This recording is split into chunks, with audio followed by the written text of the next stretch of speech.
এটা ছিল আমার টুয়েসডে ব্লগ। তো সারাদিন তো কিছু খাওয়া হয়নি, ভাবলাম সন্ধ্যার সময় বাইরের থেকে এসে মানে আজকে অনেক কিছুই কাজ ছিল, কারণ 15 আগস্ট চলে এসেছে, প্র্যাকটিসও ছিল। তো ঘরে এসে সোজা কিচেনেই চলে গেলাম। ভাবলাম যে কিছু একটা এমন বানাই যেটা সবাই খেতে পারবো। তো বানিয়ে নিলাম সাবুদানার পায়েস। আজ আমি সাবুদানার পায়েসটা একটু অন্যরকমভাবে করেছিলাম। একটুখানি গ্রেট করে গাজর আর আপেল দিয়েছিলাম, মানে ওই আর কি, সাবুদানা, গাজর আর আপেল দিয়ে পায়েস। তোমরা যারা উপোস করে ভাত রুটি এসব কিছু খাও না, তারা এভাবে সাবুদানার পায়েস বানিয়ে খেতে পারো। খুব সুস্বাদু হয়, খুবই ভালো লাগে, জানো তো। তো পুরোটা সন্ধ্যা তো আমার কেটেছিল প্র্যাকটিস আর বাইরের কাজ করে, কারণ 15 আগস্ট এসেছে, কমপ্লেক্সে একটা চাপ থাকে প্র্যাকটিসের জন্য।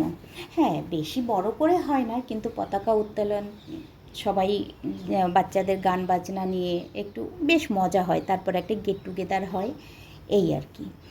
জানো তো, তোমাদের সঙ্গে আজকে একটা গল্প করি।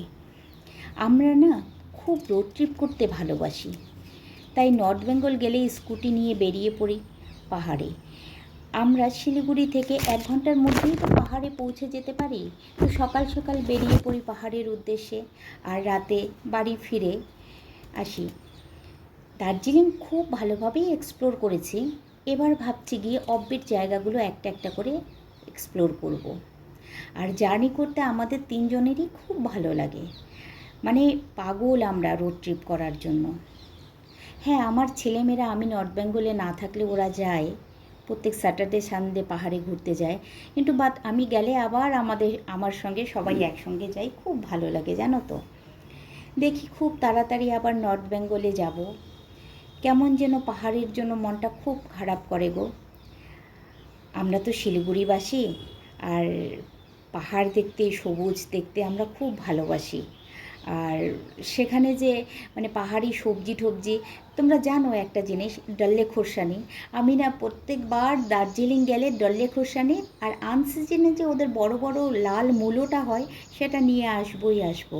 আমার খুব ভালো লাগে, আর নিয়ে এসে আমি সবাইকে দিই। আমার একটা হ্যাবিট আছে, জানো তো, যে কোনো কিছু যেখানকার যেটা ভালো জিনিস নিয়ে এসে সবাইকে দিই, দুটো একটা করে, আমি এতে খুব মজা পাই।